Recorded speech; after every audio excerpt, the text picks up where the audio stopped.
გამარჯობა, ეს არის ქრონიკა 5 საათზე და დღის მთავარი მოვლენები, რომელიც დღეს იმედი ჟურნალისტების ობიექტივში მოექცა. სასტუმროების კიდევ ერთი ცნობილი ბრენდი თბილისში შირატონის მერიეტისა და რედისტონის შემდეგ დედაქალაქის სტუმრებს უკვე ჰოლიდეი ინიც უმასპინძლებს. 4 ვარსკვლავიანი სასტუმროს 10 ნოემბერს გაიხსნება. სამშენებლო სამუშაოების 95% უკვე დასრულდა. დღეს სასტუმროს შენობა პრეზიდენტმა და თბილისის მერმა დაათვალიერეს. მიხეილ სააკაშვილის სასტუმროს პერსონალსაც გაესაუბრა. სასტუმროს ჰოლიდეი ინის დათვალიერების შემდეგ მიხეილ სააკაშვილმა განცხადება საქართველოს ახალი კონსტიტუციის პროექტის შესახებაც გააკეთა.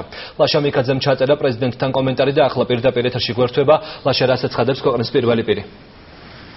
საქართველოს ახალი კონსტიტუცია არის კონსტიტუცია, რომელიც შეესაბამება ყველა საერთაშორისო სტანდარტს და ევროპულ ტრადიციებს. ასეთი შინაარსის წერილი მიხეილ სააკაშვილმა ვენეციის კომისიის გენერალური მდივნისგან მიიღო და ის SMS შეტყობინება პრეზიდენტმა დღეს სასტუმრო ჰოლიდეი ინში ჟურნალისტებსაც გაგვაცნო. საქართველოს პრეზიდენტმა მადლობა გადაუხადა პარლამენტს იმისთვის, რომ ისინი დაელოდნენ ვენეციის კომისიის დასკვნას და რეკომენდაციებს და მხოლოდ ამის შემდეგ აპირებენ ახალი კონსტიტუციის დამტკიცებას. პრეზიდენტმა თქვა, რომ ყველა ძირითადი რეკომენდაცია, რომელიც ვენეციის კომისიამ საქართველოს კონსტიტუციასთან დაკავშირებით მოამზადა, არის გათვალისწინებული გარდა ერთისა და ეს ეხება საქართველოს პრეზიდენტის უფლებამოსილების შემცირებას. მიხეილ სააკაშვილმა ასევე თქვა, რომ ეს კონსტიტუცია არ არის მასზე მორგებული კონსტიტუცია.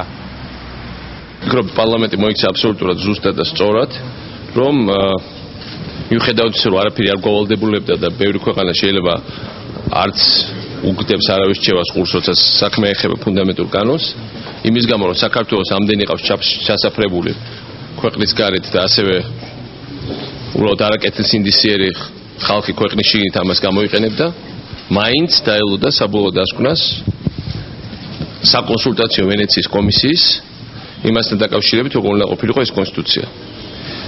და დღეს დაიდო დასკვნა. მინდა ვთქვა, რომ პრაქტიკულად ყველაფერი ამ დასკვნაში გაზიარებულია ერთი პატარა მომენტის გარდა.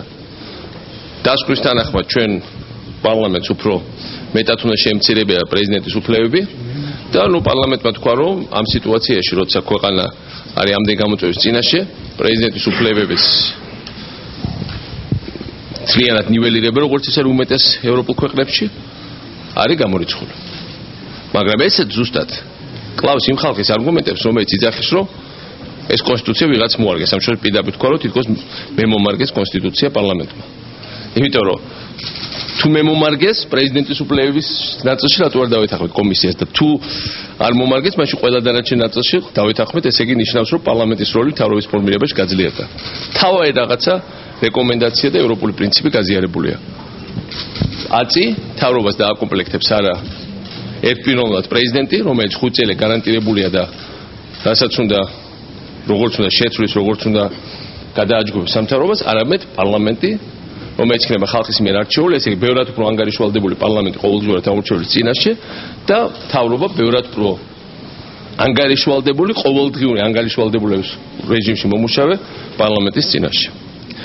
ერთ სიტყვით, ეს ძალიან გაურთულებს ნებისმიერ შემდგომ მთავრობას, რომელიც იქნება შემდგომ წლებში ამ კონსტიტუციის ამოქმედების შედეგად მუშაობას, მაგრამ საბოლოო ჯამში და გაურთულებს ძალიან მუშაობას პრემიერ-მინისტრს, მაგრამ საბოლოო ჯამში ეს არის სწორი მოდელი ქვეყნის ინტერესებიდან გამომდინარე. ასე რომ ბრძნულად მოიქცა მე ფიქრობ ბაქრაძეს და სხვაებიც, იმიტომ რომ იმდენი უაზრო ლაყბობა მოისმინეს მე პირად წინა დღეებში. აი არ გაიზიარეს რეკომენდაცია და არ გავიზიარეთ, რომ გითხართ და დაილოდეთ პარლამენტში. ახლა რაღაც იტყვენეთ მაინტერესებს. და ხო ახლა ყველაფერი გავიზიარეთ. შემდეგი კითხვა და შემდეგ კითხვა ის არის, რომ დავღაცადო მუშაობა, რომ ჩვენი ქვეყანა რაღაცას დაემსგავსოს. და შევწყვიტოთ ეს უაზრო დებატები, ჩვენ გავიარეთ არეულობები, შიდა აჯანყების ცელობა, გადასამხედრო გადატრიალების ცელობა, უამრავი დესტრუქციული მოქმედება შიდა ოპონენტების და პირდაპირ სამხედრო აგრესია და აღავლაბარღობა ემბარგოების 1000 გორ მსგავსობაზე უცხო ქვეყნის. ახლა მაინც დაგვაცადეთ მუშაობა, როცა ამდენ ადამიანს ჯერ კიდევ უჭერს, ამდენ ადამიანს აქ სამუშაო საშუალებელი. ამხელა პრობლემებია სოციალური და ეკონომიკური, რაც ბუნებრივია ქვეყანაში და მე ნამდვილად არ მიმაჩნია, რომ უაზროდ ლაყბობაზე უნდა ვხარჯოთ შემდეგი 2-3 წელი, ჩვენ ვიმუშაოთ იმისათვის, რომ ეს მდგომარეობა შეიცვალოს თითოეული ადამიანისთვის უკეთესობისკენ. აი ეს არის რაც ეხება კომისიას, მაგრამ კიდევ ერთხელ მეუბნებ, აწი ნაღდათ არგუმენტები აღარ აქვს. კიდევ კარგი. თორე რომ მიიღოთ სამშაბათს მერე შემდეგი 3 წელი უნდა გვესმინო არ გაიზიარეს რეკომენდაცია. თვითონ რაც არ იციან რომელ რეკომენდაციაზე ლაპარაკია. რაზე? უბრალოდ ხალხმა თქვა სანამ ჩვენ ამას საბოლოოდ არ დაგიწერთ, თუმცა წინასწარ დასკვნები ნათელი იყო, მანამდე ძალიან გთხოვთ არ მიიღოთ. ყველაფერს შედაუჯერეთ ძირითად საკითხებში. ასე რომ მოდით ახლა საქმეს მივხედოთ. აი სხვადასხვა ეხლა მივიღე მესიჯი მობილურ ტელეფონზე. ეხლა გადმოგითხრათ. ვენეციის კომისიის გენერალურ მდივანმა ეს ზოგიერთი შიდა ურწმუნო თომების გასაგონად მინდა ვთქვა. მარკეტის განცხადებით, რომ განსაკუთრებით დაწვრილებითი ანალიზის შემდეგ ეს კომისიის მიერ კომისია ზათ არის რომ განაცხადოს რომ საქართველოს კონსტიტუციის ახალი რედაქცია მთლიანად ხას უსვამს მთლიანად შეესატყვისება ევროპულ ტრადიციას. აი ეს არის დასკვნა. აწი ვინც რაც უნდა ისლაპარაკოს. ეს განცხადება საქართველოს პრეზიდენტმა სასტუმრო Holiday Inn-ში გააკეთა. ეს გახლავთ მსოფლიოში ცნობილი სასტუმროების ქსელი 4-ვარსკვლავიანი სასტუმრო თბილისში გაიხსნება 10 ნოემბერს. ეს არის მთლიანად ქართული ინვესტიცია, რომელიც 28 მილიონი დოლარი დაჯდა. სასტუმროში დასაქმდება 150 ადამიანი, ხოლო მშენებლობის პროცესში აქ დასაქმებული იყო 250 ადამიანი. სასტუმროში განთავსებული არის 252 ნომერი და ასევე კაფე-ბარები, რესტორნები და გასართობი ცენტრები. დედაქალაქის მერთან ერთად იმყოფებოდა დღეს საქართველოს პრეზიდენტი სასტუმრო Holiday Inn-ში და ის პერსონალსაც გაესაუბრა. თქვენ დაახლოებით 60-ვარსკვლავიანი კატეგორიის მუშაობთ? კი, 4-ვარსკვლავიანი კატეგორიის სასტუმრო გახლავთ ეს და ჩვენ ვფიქრობთ, რომ უფრო ნაკლები ფასით შევთავაზოთ ჩვენ ვიდრე დანარჩენ დიდ სასტუმროებს. თავარი პრობლემა არის საქართველოში, რაც ესე ჩვენ შემდეგი მინიმუმ 6-7 წელი შემოსულების რაოდენობა ყვეთად გაუწევს სასტუმროების ადგილებს.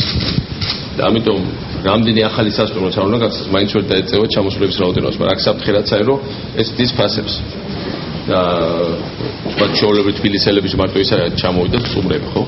ფაქტობრივად დასაყვანით განსაკუთრებით საფრთხე ადგილი არის, რომ ისეთი ფასები აქვს დაკრული სასტუმროებს. რომ ეხლა ეგ ჩვეულებრივი ადამიანისთვის ხელმისაწვდომი ესეთუათ არის.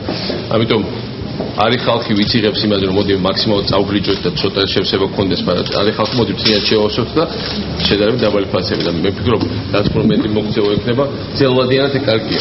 მოკლედ ვისაც მოკლევადიანად უნდა ფულის გაკეთება, თავი არ აიტკიოს და არ იმუშაოს, ხო? აბსოლუტურად მარტივია ბატონო პრეზიდენტო. ესე იგი აქ მე რაც მახსოვს იყო აფხაზეთიდან დევნილები თლიანად და ნუ კატასტროფა იყო ეს სასტუმრო იყო გარდა იმისა რომ ეს ხალხი ძალიან მძიმე პირობებში იყო ანტისანიტარიის დანაშაულის და 1000 გვარი უკანონო რაღაცების კერახო. და რეალურად ამის უკან ცივილიზაციის აქ შემოსვლა და დაბრუნება მართლა ფსიქოლოგიურად ძალიან მნიშვნელოვანია. თან ქალაქის ცენტრში თან ის ისეთ ადგილზე სადაც უფრო მოშორებულია ტურისტული ცენტრი და თბილისის ჭირო დასახლებულობაში. ჩემ ბავშვობაში გაიხსნა სასტუმრო და პირველი ორი დიდი მსხვერპლი აფხაზეთის ომის იყო ივერია და ეს. ამიტომ ამის აღორძინება როგორც იბერიის მოხდა ეს არის უკვე შემდგომ ეტაპზე გადასხვა ქვეყნის. იმასთან არის კავშირში სპორტული ნებისმიერ ტურნირზე დატვირთე თავის დროს ეს აშენდა აჭარა რომ ემუშაოს სპორტულ ტურნირზე. სპორტულ საერთოდ განუყევად თვალსაზრისით. ეს არის ცენტრი ქალაქის და ძალიან მნიშვნელოვანია რომ სიცოცხლე იყოს და ცივილიზაცია იყოს და თანამედროვეობა შემოვიდეს და რამდენი ხალხია დასაქმებული. ამჯერად სასტუმროს ოპერირების სტადიაზე დასაქმებული იქნება დაახლოებით 150 ადამიანი, თუმცა რენოვაციის ფაზაში, რენოვაციის პროცესში დასაქმებული იყო ერთდროულად დაახლოებით 250-მდე. აჭარა როგორც წეს ჩვენ შევეჩვენეთ რომ სასტუმროები ამძველ თბილისში ან რუსთაველის გამზირთან ახლოს ასე ვთქვათ შენდება, იქნება. ამიტომ აქ თბილისის ამ ნაწილში საბურთალოდეს მნიშვნელოვანია ტრადიციული ადგილი იყო იცით, სასტუმრო აჭარა იყო, დღეს აქ შემოდის Holiday Inn-ის ქსელი, რომელიც 3-4 ვარსკვლავს მოიცავს, ანუ ეს არის ბევრად უფრო ხელმისაწვდომი სასტუმრო, რაც თავარია ეს უწყობს ხელს აქეთან ნაწილის, ქალაქის ამ ნაწილის განვითარებას და ყველაზე მთავარი ის არის, რომ იქნება სამუშაო ადგილები დამატებითი. 4-ვარსკვლავიანი სასტუმრო Holiday Inn-ი მთლიანად ქართული სამშენებლო მასალებით აშენდა. მშენებლობის 95% უკვე დასრულებულია და როგორც უკვე გითხარით, სასტუმროს გახსნის ოფიციალური ცერემონია 10 ნოემბერს გაიმართება.